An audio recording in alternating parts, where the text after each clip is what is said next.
topic is Kirchhoff laws or Kirchhoff rules and application of Kirchhoff rules. Means Kirchhoff laws are used in width and width. Then we can calculate the unknown resistance of the width and width, or to compare the any two resistors or four resistors. First one, Kirchhoff rules are two types. First one is junction rule. Second one is loop rule.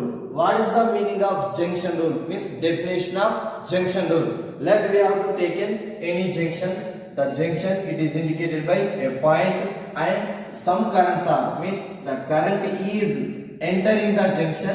The first current is indicated by I1 and the second entering current, it is indicated by I2, and the third one, this one is leaving from the junction. Means it is opposite to the junction, it is indicated by I3, and the fourth current is entering the junction, so it is indicated by I4. Then last one, the current is leaving from the junction, it is indicated by I5. So five currents are, means I2, I1, I2, I4. Three currents are the entering the junction, and the remaining two, means I3 and I5 are the two currents are leaving from the junction. So we can write from mathematical form, entering the junction currents are I1 plus I2 plus I4. Three currents are the entering the junction. So the sum of the current entering the junction is equal to the sum of the current leaving the junction. Means leaving currents are I3 and I5. So I3 plus I5. So we can write also I1 plus I2 minus I3 plus I4 minus I5 is equal to 0. Means summation of I is equal to 0. So the mathematical law, it is called junction rule. So we can define the definition from this equation. Sum of the current entering the junction is equal to sum of the current leaving the junction. So it is called junction rule. And the second definition is the total number of currents, means the algebraic sum of currents at any junction, means junction rule. So it must indicate the junction, represent the junction. The algebraic sum of all current at any junction is also equal to 0. It is called junction rule. So the junction rule represents the only electric current at the junction. Next one, loop rule, means it must be contain a loop, a circuit. Suppose we want to take it to width and width. It contain two loops. So first loop is A, C, D, A. First loop. Next one. Second loop is C, B, D, C, or B, C, D, B. Second loop. So it must contain loop, and the circuit must be contains some resistors and a EMF, means electromotive force cell. So any circuit, I will draw a circuit. The circuit must have resistors and it contain a cell.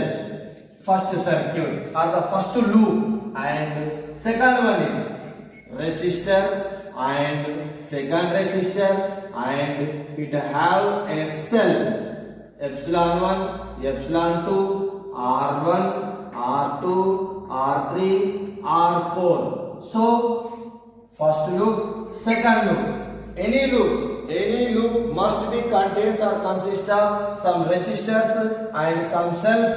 So the algebraic summation of the potential difference at any loop is equal to 0. Means summation of IR plus summation of epsilon is equal to 0. It is called loop rule. So the junction rule represents the electric current at any junction, and the loop rule, it can be indicated that represents a potential drop, potential difference at any loop. The loop must be in closed loop, and these two rules are can be applicable to Wheatstone bridge. So the Wheatstone bridge it must be consist of four junctions, means A, B, C, D.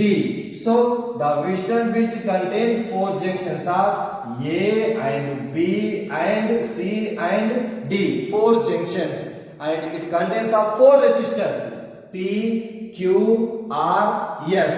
So four resistors are P, Q, R, S, and it contains a cell, and also it consists of a galvanometer, and the cell cell must be different between the A and B junctions.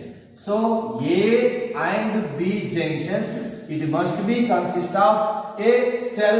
The cell's electromotive force is epsilon, and the next two junctions means C and D. So between the C and D it must be consist of a galvanometer. It represented by G. So we can applicable the Wheatstone bridge to Kirchhoff laws. According to first law, what is the meaning of first law? Kirchhoff first law. The Kirchhoff first law represents the electric current at any junction. So we have to take in four junctions. The four junctions are A, B, C, D. So we can calculate the electric current at junctions. Suppose we want to take any junction. If we represent at A junction, the current is entering current is I, and the leaving currents are I1, I2. Next, at B junction, the entering currents are I3, I4, and the leaving current is I. So as well as we have to take in at C and at D. First we have to write at junction A. At junction A, the entering current is I, and the leaving currents are I1, I2. From Kirchhoff first law, the sum of the current entering the junction is equal to sum of the current leaving the junction. So at junction A, the current I is equal to I1 plus I2, means entering current is I. So leaving currents are I1 plus I2. Next, at junction B, entering currents are 2, I3, I4. So I3 plus I4 is equal to leaving current is I. Next, at junction C, entering currents only I1. I1 is equal to leaving current, sum of leaving current. Leaving current means I3, Ig. So I3 plus Ig. Next, at the junction D, entering currents are 2, I2, Ig. So we can write I2 plus Ig is equal to leaving current is I4. So we can applicable to Kirchhoff first law, as well as we can applicable to Kirchhoff second law, loop rule. So we can apply the loop rule. So Wheatstone bridge consists of two loops. First loop is A, C, D, A. We can write the two loops are. First one is A, C, D, A, and the second one is B, C, D, B. So B, C, D, B. So we can write the second rule, means Kirchhoff second rule, loop rule. So we can write the from AC, A to C, the electric current is I1. I1 can pass through from resistor P. So it can write I1P. Next one, A to C, C to D. So the electric current is Ig. It can pass through from the galvanometer G. So we can write plus Ig, and A to C completed. Next one C to D also completed. Next one D to A. D to A. We can observe from D to A the arrow mark is opposite direction. So we can write minus, means the electric current is opposite to the junction D. The electric current pass through the resistor R is I2. So we can write I2, the resistor is R is equal to 0. Next one. Second loop BCDB. From B to C, the electric current is I3 and the resistor is Q. So we can observe from B to C, the direction is opposite direction. So we can indicate the minus symbol. Next one, we can complete the B to C. Next one, C to D. C to D. The electric current is IG. IG can pass through from the galvanometer G. So we can write IG plus G. Next one, from D to B. D to B. The electric current is I4. So we can write I4. I4 can pass through from the resistor. Yes, means I4 yes is equal to 0. So we can write the Kirchhoff's second rule or the loop rule can be applicable to Westenbind. Suppose the internal resistance of the cell, epsilon cell, if is negligible, means the internal resistance may be 0, then the galvanometer deflection will be 0. Means the galvanometer current Ig is equal to 0. So the deflection will be 0. It means I1 current pass through the P is equal to same from the pass through the Q. Means I1 is equal to I3. When I1 is equal to I3, if the galvanometer deflection means Ig will be 0, I1 is equal to I3. At the same time, I2 is equal to I4. So the conditions are Ig is equal to 0. Means I1 is equal to I3 and also I2 is equal to I4. So we can substitute in the above equation. Ig will be 0. Means I1 P plus Ig 0. 0 into G 0. So 0 minus I2 R is equal to 0. So I1 P is equal to minus I2 R. I2 R. Equation number 1. Next one is Ig will be 0. So Ig will be 0 will be substituted in second equation. So minus I3 Q plus 0 plus I4 S is equal to 0.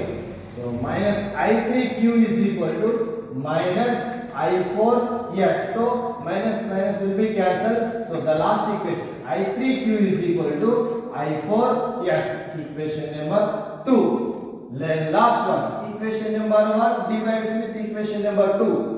Equation number 1, we can divide the LHS term will be LHS and RHS term will be RHS. So I1P whole by I3Q is equal to I2R whole by I4 S. So when the deflection will be 0, Ig will be 0, I1 is equal to I3. So I1, I3 have same values. And the second condition, I2 will be equal to I4.